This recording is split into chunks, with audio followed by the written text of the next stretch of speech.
તેમાં રહેલા કાર્બોનિકનું સરળ શર્કરામાં રૂપાંતર થાય છે. સાધનો રાંધેલા ચોખા, કસનળી, આયોડીન, બીકર, ડ્રોપર, પાણી. કસનળીનું સ્ટેપ. ત્યારબાદ આપણે સૌપ્રથમ એક કસનળીની અંદર રાંધેલા ચોખા લઈશું.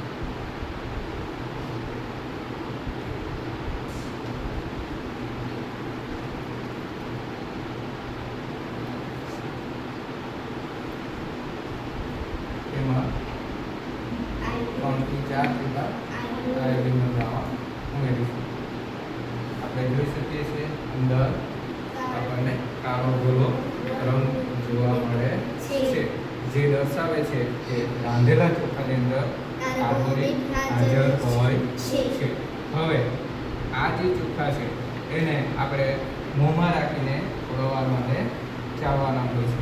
બરાબર, તો આપણે મોંમાં રાખીને એને ચાવીશું.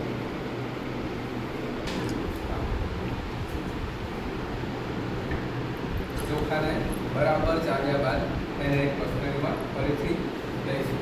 ત્યારબાદ ફરીથી આ ચાવેલા ચોખા ઉપર આપણે આયોડીનના દ્રાવણના 3 થી 4 ટીપા નાખીશું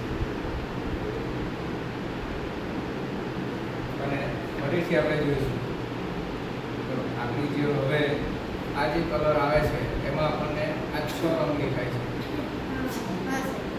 બરાબર છે, કે ખરેખર જોઈએ તો આપણને કાળો ભૂરો રંગ બિલકુલ આવવો જોઈએ નહીં, પરંતુ અહીંયા આપણને ખૂબ જ આછો રંગ મળે છે. અહીંયા જે કસનળીમાં પહેલા જે રંગ છે એ ખૂબ જ ડાર્ક કલર જોઈ શકાય છે, જ્યારે બીજી કસનળીમાં ઝાંખો રંગ જોઈ શકાય છે, જેથી આપણે કહી શકીએ છીએ કે આપણા જે ચોખાની અંદર કાર્બોનેટ હતું એ કાર્બોનેટનું આપણે મોંમાં ચાવવાથી એમાં લાળ ગળે છે અને લાળ ગળવાથી કાર્બોનેટનું સરળ શર્કરામાં રૂપાંતર થાય છે.